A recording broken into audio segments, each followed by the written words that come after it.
ॐ नारायणं नमस्कृत्यं नरं चैव नरोत्तमं देवीं सरस्वतीं व्यासो ततो जयमुदीरयेत्। गुरुर्ब्रह्मा गुरुर्विष्णु गुरुर्देवो महेश्वरः गुरुर्साक्षात् परमब्रह्म तस्मै श्रीगुरुवे नमः। आखण्डमण्डलाकारं व्याप्तं येन चराचरं यत्पदं दर्शितं येन तस्मै श्रीगुरुवे नमः। राधा जो मेरी माता है, पिता मेरो घनश्याम, जुगल जोड़ के चरण में बारंबार प्रणाम। वृंदावन के वृक्ष को मर्म न जाने कोई, डाल डाल और पात पात से राधा राधा राधा राधा राधा हो। नमस्कार, जय श्री राम, हरे कृष्णा हरे कृष्णा। देश विदेश धरातल भूमंडल में इस विश्व में सत्य सनातन से जुड़े हुए मेरे सभी साथियों को जय श्री कृष्णा जय श्री कृष्णा। परम सौभाग्य है कि हम पहले मानव बने।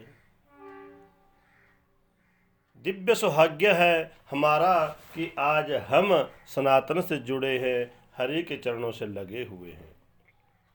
साथियों, आज का दिन सनातन के अनुसार बहुत ही महान, बहुत ही बड़े पुण्य को देने वाला है। एकादशी महात्म्य की कथा में आज मैं आपको दिव्य रहस्य सुनाने जा रहा हूँ, जो जाने अनजाने में किए हुए पापों को एवं जाने अनजाने में ही होगी इस पूजा के विधान से किस प्रकार पापों का विनाश होता है, किस प्रकार है हरि की कृपा होती है, इस रहस्य के बारे में मैं सुना रहा हूँ। सर्वप्रथम भगवान नारायण का ध्यान कर लें। श्री कृष्ण गोविंद हरे मुरारे, हे नाथ नारायण वासुदेव। श्री कृष्ण गोविंद हरे मुरारे, हे नाथ नारायण वासुदेव। हे नाथ नारायण वासुदेव, हे नाथ नारायण वासुदेव। श्री कृष्ण गोविंद हरे मुरारे, हे नाथ नारायण वासुदेव। तो साथियों, द्वारकाधीश के दरबार में, द्वारकाधीश के चरणा कमलों में है विराजमान, भक्ति और श्रद्धा से ओतप्रोत है पांडवाधीश युधिष्ठिर जी महाराज। जुगल जोड़ी के चरणों में बारंबार नतमस्तक प्रणाम करते हुए कन्हैया लाल मधुसूदन भगवान से हैं, द्वारिकाधीश भगवान से अनुनय विनय प्रार्थना कर रहे हैं कि माधव, कृतार्थ हो गया मैं आपकी कृपा से, मेरा जन्म कृतार्थ हो गया।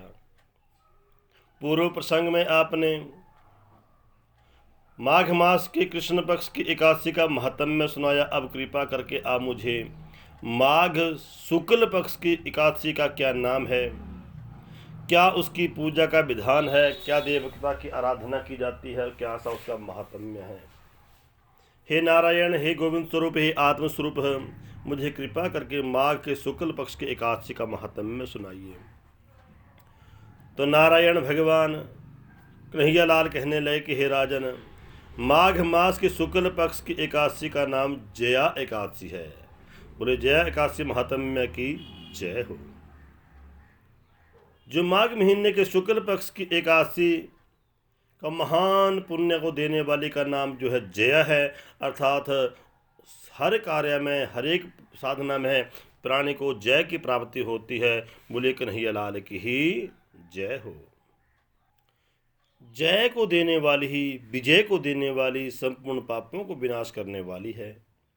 इस एकादशी के मनुष्य व्रत के प्रभाव से मनुष्य ब्रह्म हत्या इत्यादि पापों से मुक्त हो जाता है। इस धरा के ऊपर परम आनंद की प्राप्ति करके अंत में मेरे स्वधाम को प्राप्त कर जाता है। इस टाइम फोनों के भी,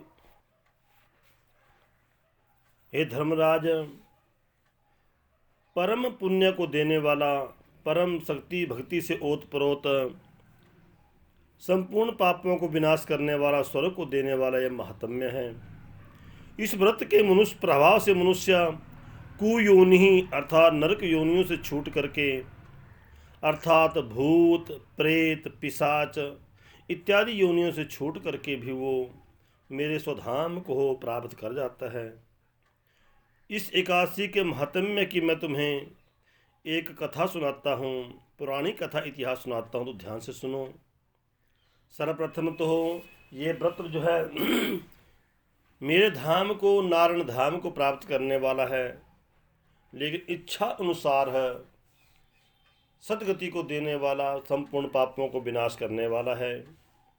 प्राचीन समय की बात है कि स्वर्गाधिपति जो इंद्र है, स्वर्ग का राजा इंद्र है, एक समय वो नागलोक में अप्सराओं के साथ रमण कर रहा था, नृत्य गान हो रहा था, गंधर्व गान कर रहे थे। वहाँ गंधर्वों में प्रसिद्ध पुष्पदंत नाम का जो गंधर्व था, वो अपनी पत्नी के साथ, अपनी बेटी के साथ एवं अपने पुत्र के साथ उस सभा में गायन कर रहा था। चित्रसेन की स्त्री मलिन तथा अनेकानेक अप्सराएं वहाँ पर विराजमान थी। उस जगह पर मलिन का लड़का पुष्पवान और उसके माल्यवान भी था। उसमें पुष्पवती नाम की एक गंधर्व स्त्री माल्यवान को देख करके मोहित हो गई। सभा में, इंद्र की सभा में वो गायन कर रहे थे, लेकिन समय स्थिति के अनुसार जैसे ही माल्यवान को देखा, वो पुष्पवती ही नाम की स्त्री जो है, गंधर्वी की स्त्री जो है, उस पर कामासक्त हो गई, मोहित हो गई। उधर माल्यवान भी कामासक्त होकर के एक दूसरे को नज़रों से योग करते हुए, नज़रों से मोहित होते हुए, गंधर्व गान करते हुए ही अपना गायन को भंग होने लगा। गायन का ताल बिगड़ गया, गायन की ऋचा बिगड़ गई और गायन की युक्ति बिगड़ गई। इंद्र ने भी अपनी सभा में इस प्रकार का दोनों को पाप मन से मोहित होते हुए देखा, तो इंद्र ने दोनों को अभिशाप दे दिया। इंद्र का अपमान हुआ। स्वर्ग का राजा इंद्र है, उसकी सभा में कोई इस प्रकार के पाप कर्मों से युक्त हो जाए तो वो उसने अभिशाप दे दिया। इंद्र ने अभिशाप दिया कि तुमने एक पाप कर्म किया है, मेरा अपमान किया है, इसलिए स्वर्ग लोक से तुम्हारा पतन हो जाए तो मृत्यु लोक में जाओ और पिशाच और पिशाची का रूप धारण करके अपने इस पाप कर्म के फल को भोगो। बोलिए विष्णु भगवान की ही जय। इंद्र ने अभिशाप दे दिया। गंधर्व राज एवं गंधर्व कन्या वो दोनों इंद्र के अभिशाप से स्वर्गलोक से गिर गए। इंद्र का अभिशाप सुनकर के अंत दुखी और होकर के धरा के ऊपर गिरे और हिमाचल पर्वत के में पिशाच बन करके दुखी होने लगे, अपना जीवन बिताने लगे। हजारों वर्ष वो पिशाच और पिशाची के रूप में ही इस धरा के दुख पाते रहे, लेकिन उनके पाप का निस्तार नहीं हो रहा था। एक दिन संयोग की बात है,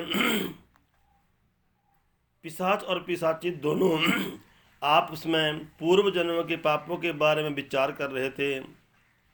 बहुत दुखित हो रहे थे कि ना जाने पूर्व जन्म में हमारे से कौन सा ऐसा पाप कर्म हो गया हो,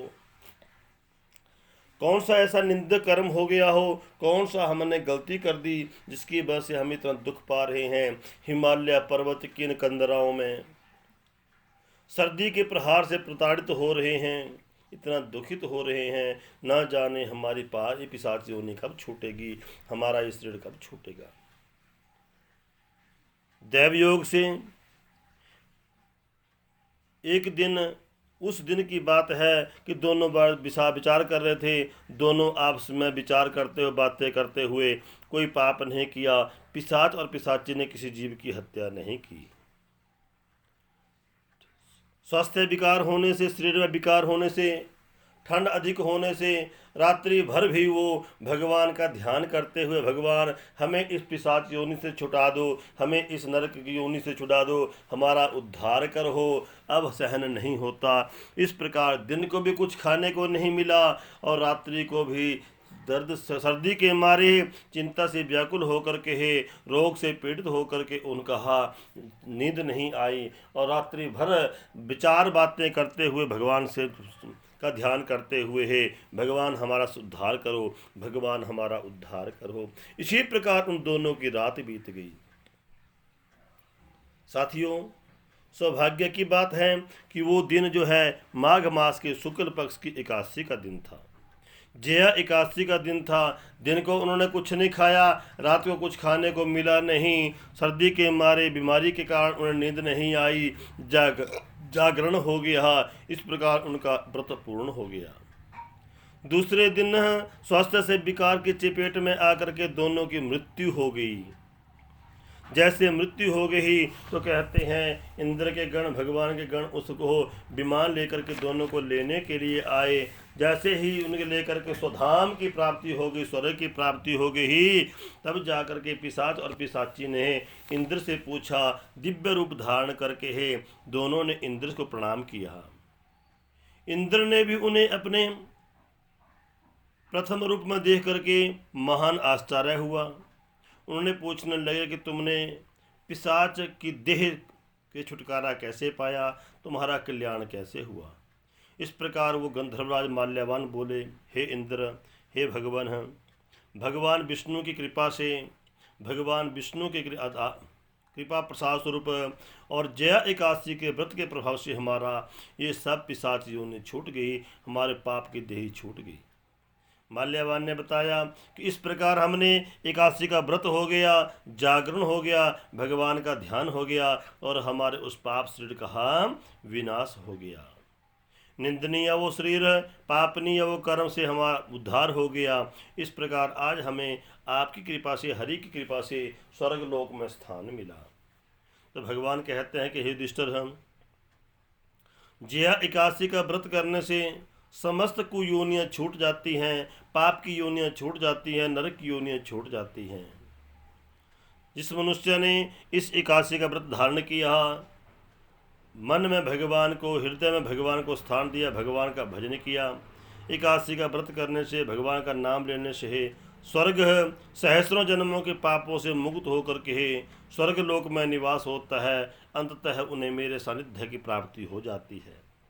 जाने में अनजाने में किए हुए संपूर्ण पापों से प्राणी मुक्त होकर के हरि का सानिध्य प्राप्त होता है। जो प्राणी कोई एकादशी का व्रत करता है, एकादशी के नियमों को धारण करता है, अवश्य में भी वो पाप कर्मों से, पाप योनि छूट करके ही हरि भक्ति से ओतप्रोत होकर के सायुज्य मुक्ति को प्राप्त करता है। बोली नारायण भगवान की ही। इस प्रकार ये साथियों, समय स्थिति के अनुसार एकादशी के महात्म्य की कथा का महात्म्य आपको सुनाया। एकादशी के महात्म्य कथा के प्रभाव से हैं। मैं तो एक ही कामना करता हूँ कि मेरे जितने भी संबंधी हैं, जितने साथी हैं, ये अनन्या जो धर्म कर्म से जुड़े हुए, सनातन से जुड़े हुए हैं, क्योंकि उस परमेश्वर की शरण में आने से, परमेश्वर की शरण में पहुँचने से समस्त पापों का विनाश हो जाया करता है। अंततः मनुष्य का धर्म यही है, मनुष्य का कर्म यही है, हरि को प्राप्त करना, हरि को प्राप्त हो जाना। इसी के साथ जय श्री राम, नमस्कार।